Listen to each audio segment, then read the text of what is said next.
శ్రీ గురుభ్యో నమ. శ్రీ మహాగణాధిపతయ నమ. దేవప్రశ్న వీక్షకులకు స్వాగతం.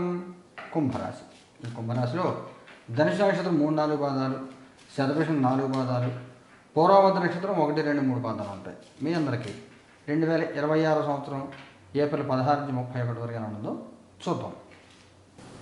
మిత్రులకి 3 ముఖ్యమైన సూచనలు. మన టారో కార్డ్ రీడింగ్ మన ఛానల్ చూసి అనేక మంది మిత్రులు మాకు కూడా టారో కార్డ్ రీడింగ్ నేర్పమని అడుగుతున్నారు. నేను పరిస్థితుల రీత్యా నాకు అంత సమయం ఉండదు. అయితే టారో కార్డ్ నేర్చుకోవాలన్న ఆసక్తి మంచిది. అందువల్ల మీ అందరికీ అర్థమయ్యే రీతిలో టారో రీడింగ్ ఎలా చేయాలి, ఎలా అర్థం చేసుకోవాలి వివరంగా పూర్తిగా వీడియోలు అప్లోడ్ చేస్తాము అతి త్వరలోనే. మన ఛానల్ సబ్స్క్రైబ్ చేసుకోండి, అప్డేట్స్ మిస్ అవ్వకుండా ఉంటారు. ఈ టారో రీడింగ్ నేను పెట్టే వీడియోల ద్వారా అనేక వందల వీడియోలు వస్తాయి, 1, 2 కాదు. జాగ్రత్తగా వీడియోస్ ఫాలో అవుతున్నట్లయితే మీరే సొంతంగా టారో రీడింగ్ మీరు చేసినటువంటి విధానం మీకు అర్థమవుతుంది. మరొక ముఖ్యమైన సూచన ఏమిటంటే, జీవితంలో మనిషి పుట్టినప్పటి నుంచి మన నుంచి దాకా ప్రతిరోజు ఏదో ఒక సమస్య, ఏదో ఒక సందేహం, ఏదో ఒక ఉపయుక్తకరమైన పరిస్థితి ఏర్పడుతూ ఉంటాయి. ధర్మ సందేహాలు, జాతకపరమైన సందేహాలు, ముహూర్తపరమైన సందేహాలు, అనేక రకాల సందేహాలు ఉంటాయి.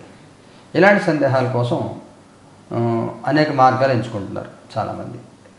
ఈ సందేహాలని ఒకే చోట నివృత్తి చేయడం కోసం మనం కొత్త ఛానల్ ప్రారంభం చేస్తున్నాము. ఎప్పుడో కాదు, ఏప్రిల్ 25వ తారీఖు అక్షయ తృతీయ నాడే. దేవప్రశ్న కాలజ్ఞానం, అనేక జాతకపరమైన విషయాలు, ముహూర్తపరమైన విషయాలు, అనేక రకాల విషయాలు, ధర్మ సందేహాలన్నీ కూడా దాంట్లో చెప్పడం జరుగుతుంది. ఆ ఛానల్ కూడా మీరందరూ ఆదరించండి, సబ్స్క్రైబ్ చేసుకోండి. ఏప్రిల్ 20 నుంచి ప్రారంభమవుతుంది. మరొక సూచన ఏమిటంటే, నెలకి 2 సార్లు జరుగుతున్నటువంటి నవగ్రహ నక్షత్ర పరిహార హోమాలు ఈ నెలలో 18వ తారీఖున జరుగుతాయి. లైవ్ టెలికాస్ట్ వస్తుంది, చూడండి. చివరి సూచన, మనకి దేవప్రశ్న కార్యాలయంలో వ్యక్తిగతంగా సంప్రదించాలనుకునేవారు జాతక పరిశీలన కోసం శని ఆదివారాల్లో అపాయింట్మెంట్ తీసుకుని మీరు రావచ్చు. అలాగే ఫోన్ ద్వారా మాట్లాడాలనుకునేవారు మిగిలిన రోజుల్లో సాయంత్రం 4 వరకు మీరు మాట్లాడవచ్చు. మన దేవప్రశ్న కార్యాలయంలో దశమహాయుధ సాధనలతో పాటుగా అనేక మంత్ర సాధనలు జరుగుతున్నాయి. ఇవి ఆగస్టు చివరి వరకు ఉంటాయి. అందువల్ల నాకు ఉదయం 6 నుంచి మధ్యాహ్నం 3 దాకా జపం సాధనలోనే ఉంటాను. అందులో దయచేసి పొద్దున మీరు ఎవరో ఫోన్ చేయొద్దు. మధ్యాహ్నం 4 తర్వాత ఫోన్ చేయండి ఎవరైనా కానీ ఏదైనా మాట్లాడాలనుకుంటే. ఈ 15 రోజులు ఎలా ఉండదు చూద్దాం. 9 ఆఫ్ సోర్స్ కార్డు తీసుకుందాం. 5 ఆఫ్ కప్స్ కార్డు తీసుకుందాం. 2 ఆఫ్ వ్యాండ్స్. ఒక సామెత ఉంటుంది, అన్నీ ఉన్నా అల్లుడి నోట్లే శని అన్నట్టుగా. మీకు ఏంటంటే డెవలప్మెంట్కి అన్నిటికీ అవకాశాలు, అర్హతలు ఉంటాయి, కానీ కలిసి రాదు. అదృష్టం కలిసి రాదు. ఇది ముఖ్యమైనది. అదృష్టం కలిసి రాకపోవడం ముఖ్యమైనది. ఒకసారి మీ జాతకం పరిశీలన చేసుకోండి. ఎవరితో మిమ్మల్ని మీరు పోల్చుకోవద్దు. ఏదైనా పరిహారాలు చేయాలంటే పరిహారాలు చేయించుకోండి. మిమ్మల్ని మీరు ఎవరితో పోల్చుకోవద్దు. ప్రతి మనిషికి లైఫ్ స్టైల్, డెస్టినేషన్ ఒకటి ఉంటుంది. మీది మీకు ఉంటుంది. వాళ్ళు అలాగున్నారు, మనం ఇలాగున్నాం. వాళ్ళు బాగున్నారు, మనం బాగాలేం. వాళ్ళు ఇబ్బంది పడతారు, మనం కూడా ఇబ్బంది పడతామేమో. మీరు సేఫ్గా ఉన్నారు. సపోజ్ మీ కంపెనీ ఎవరితో లే ఆఫ్ ఇచ్చి మిగతా వాళ్ళు జాబ్స్ పోయి మీ జాబ్ ఉంది, మీకు సేఫ్, మీకు తెలిసిన విషయం. కానీ ఉద్యోగం పొందే పరిస్థితి ఏంటంటే టెన్షన్ పెట్టుకుంటే చేయగలిగిందంటే ఏం లేదు. దానికి పోయేది పోతుంది, పోయేది ఆగదు, ఉండేది ఉంటుంది. ఉన్నది పోతుందని భయపడకూడదు, పోయేది పోయిందని భయపడకూడదు. ఏం మన చేతులు ఏమి ఉండవు. అందువల్ల దీన్ని కారణంగా తీసుకుని మీరు మానసిక ఒత్తిడి పెంచేసుకుని సహకారం చేయట్లేదు, ఎవరినైనా పట్టించుకోవట్లేదు అని అనుకుంటే పొరపాటు. ఆలోచన విధానం మార్చుకోవాలి. ఇది ముఖ్యమైనది. ఆలోచన విధానం మీరు మార్చుకోవాలి. పాజిటివ్గా ఆలోచించండి. ఏది టెన్షన్ పెట్టుకోవద్దు. 25వ తారీఖు మీకు ఒత్తిడి ఉంటుంది, ఒత్తిడి అధిగమించండి. మీ పాస్ట్, ప్రజెంట్, ఫ్యూచర్. మీ past 10 of cups, present judgement, future queen of wands. అంత అనుకూలంగా లేదు. మీ పాస్ట్లో ఏదో కాలం గడిపారు, ప్రస్తుతం చెప్పుకున్న సమస్య లేకుండా కొందరు కాలం బాగానే గడిచింది. ప్రస్తుతంకి వస్తే మీకు రియలైజేషన్ వస్తుంది. ఏది తప్పు, ఏది రైటు, ఏది చేయాలి, ఏది చేయొద్దు, మనం ఎక్కడున్నాం, ఎలాగున్నాం, ఏం కావాలి, ఇవన్నీ మీకు అర్థమవుతూ ఉంటాయి. వాస్తవాలు తెలుసుకుంటూ ఉంటారు. జీవిత సత్యాలు మీరు తెలుసుకుంటారు. ఫ్యూచర్ కార్డులో మిమ్మల్ని కంట్రోల్ చేసే ప్రయత్నం, మీ మీద డామినేషన్ చేసే ప్రయత్నం, నరఘోష, స్వల్ప అనారోగ్య సూచన ఇలాంటివి ఫ్యూచర్ కార్డులో మీకు కనబడుతున్నాయి. అందువల్ల కొంచెం ఆరోగ్య విషయంలో జాగ్రత్త తీసుకొని పొరపాట్లు చేయవద్దు. కుటుంబపరంగా సామాజికంగా మీకు ఎలా ఉంటుంది? కుటుంబపరంగా పేజ్ ఆఫ్ కప్స్, సామాజికంగా 3 ఆఫ్ పెంటికల్స్. కుటుంబపరంగా సామాజికంగా బాగుంటుంది. అయితే మీ ఒత్తిడి ప్రధానం, ఒత్తిడిని జయించాలి. మీరు కుటుంబ విషయాల్లో ఏదైనా సమస్యలు వచ్చినప్పుడు ప్రతిదీ చాలా ఈజీగా మీరు పరిష్కారం చేస్తారు. దేనికి భయపడకుండా, దేనికి టెన్షన్ పెట్టుకోకుండా ఎంత పెద్ద సమస్యని ఈజీగా చేసేస్తారు. సామాజికంగా కూడా నలుగురిలో కలుస్తారు. నలుగురిలో కలుస్తున్నా ఓ భయం ఉంటుంది మానసికంగా. మీరు చెప్పే కదా, ఉద్యోగం మీకు ఉద్యోగం సేఫ్ కానీ పోతుందని భయం. పోతే ఎలాగైనా అందదో పడి మీరు కూడా అంతే చేయగలిగిందంటే ఏముండదు కదా, మీరు ఆపలేరు, పోయేదని మీరు ఆపలేరు. అందువల్ల స్ట్రగుల్ ఫర్ ఎగ్జిస్టెన్స్ అంటాం, మనుగడ కోసం పోరాటం అంటాం. ఈ సమయంలో మీ మనస్థితి అలా ఉంటుంది. ఉన్నదని మీరు ఎంజాయ్ చేయలేరు, లైఫ్ని బాగుందని ఎంజాయ్ చేయలేరు, బాగాలేదని ఎలాగో ఎంజాయ్ చేయలేము. ఈక్వల్గా తీసుకోవాలి, ప్రశాంతంగా ఉండే ప్రయత్నం చేయండి, అందరితో కలిసే ప్రయత్నం చేయండి. ఇంపాసిబుల్ పాసిబుల్ చేస్తారు, గౌరవ మర్యాదలు ఉంటాయి, గుర్తింపు వస్తుంది, బాగుంటుంది. ఉద్యోగం చేసే వాళ్ళకి ఎలా ఉంటుంది? 6 ఆఫ్ కప్స్, మీకు ఇదే వస్తుంది. మళ్ళీ మీ మీద ఒక అబ్జర్వేషన్ సాగుతూ ఉంటుంది. మీరు చేసిన వర్క్ కానీ మీ పెర్ఫార్మెన్స్ మీద కానీ కొంచెం అబ్జర్వేషన్ సాగుతూ ఉంటుంది. మీరు కూడా కంపెనీ పాలసీస్ వ్యతిరేకంగా కానీ మీ మేనేజర్ వ్యతిరేకంగా ఎవరితో ఏం మాట్లాడద్దు. కొంతమంది ఉంటారు, వచ్చి బాస్ గురించి వెళితే రెచ్చగొట్టి వీళ్ళు మాట్లాడిపోయి బాస్ చెప్తూ ఉంటారు, చెప్పుడు మాట చెంచగిరి చేసేవాళ్ళు. అలాంటి వాళ్ళు మీరు ఇబ్బంది పడే అవకాశం ఉంటుంది. జాగ్రత్తగా చూసుకోండి. ఉద్యోగం లేని వాడి పరిస్థితి ఏమిటి? 5 ఆఫ్ సోర్స్, గట్టిగా ప్రయత్నం చేస్తే మీకు జాబ్ ఏదైనా వచ్చే అవకాశం ఉంటుంది. ఉద్యోగం లేని వాడికి టఫ్ కాంపిటీషన్లో మీ జాబ్ దొరికే అవకాశం ఉంటుంది. వ్యాపారం చేసేవాడికి ఎలా ఉంటుంది?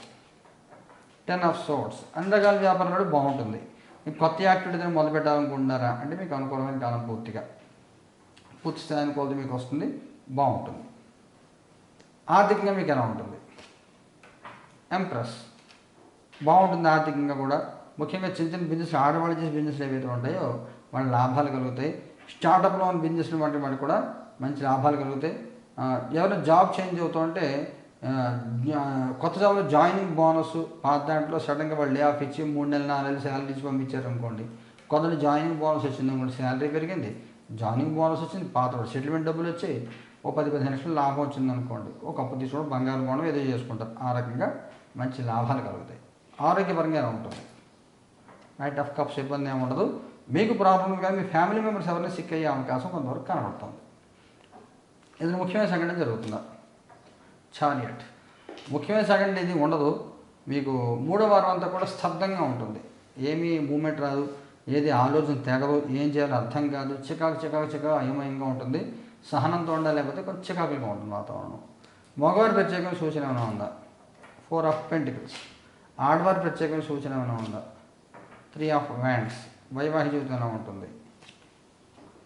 జస్టిస్, సంతానపరంగా ఎలా ఉంటుంది?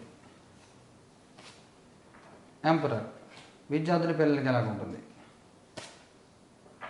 7 ఆఫ్ సోర్ట్స్, మగవారి బిజీ అయిపోతూ ఉంటారు. మొదటి 4-5 రోజులు టైట్ షెడ్యూల్ ఉండిన తర్వాత బాగుంటుంది. గమనించుకుంటూ ఉండండి. కూడా మీరు పెద్దగా సీరియస్గా తీసుకోవద్దు, అన్నీ గమనించుకోండి. బిజీ అయిపోతారు, మీరు తినే టైం కూడా ఉండదు. ఉద్యోగ విషయంలో జాగ్రత్త తీసుకోండి. ఆడవారి సంబంధించి బాగుంది, శుభవార్తలు వింటారు, ప్రయాణాలు ఉంటాయి, అనుకూల వాతావరణం, కోరుకున్న సమాచారం పొందుతారు. పూర్తిగా అనుకూల కాలం అని చెప్పచ్చు.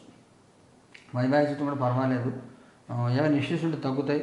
ఎవరైనా అంటే మనం చెప్పకూడదు, ఈ డివోర్స్ కేసులు ఇలాంటివైనా ఉంటే క్లియర్ అయ్యే అవకాశం, సెటిల్మెంట్ జరిగే అవకాశం ఉంటుంది. ఆర్థిక విషయాల్లో కానీ ఇలాంటి వాటిలో ఏవైతే ఫైనాన్షియల్ మ్యాటర్స్ ఏవైతే ఉంటాయో అవన్నీ సెటిల్ అయ్యే అవకాశం ఉంటుంది. సంతానపరంగా పర్వాలేదు, సంతానం మీరు ఏం చేయాలో అవన్నీ మీరు చేస్తారు, నష్టమేం జరగదు. కానీ డబ్బు ఖర్చు పెట్టే విషయం, స్కూల్ ఫీజులు, కాలేజ్ ఫీజులు ఒకసారి చూసుకోండి. విద్యార్థుల పిల్లలకు కూడా కొంచెం జనరల్ డిసప్పాయింట్మెంట్ ఉంటుంది. అనుకున్నంత సక్సెస్ఫుల్గా సాగదు కాలం, కొంత అనుకూలత తక్కువగా ఉంటుంది. నక్షత్రాల దగ్గర తీసుకుంటే ధనుష్ 3-4 పాదాల వాడికి ఎలా ఉంటుంది? క్వీన్ ఆఫ్ సోర్ట్స్, శతభిషం వాడికి ఎలా ఉంటుంది?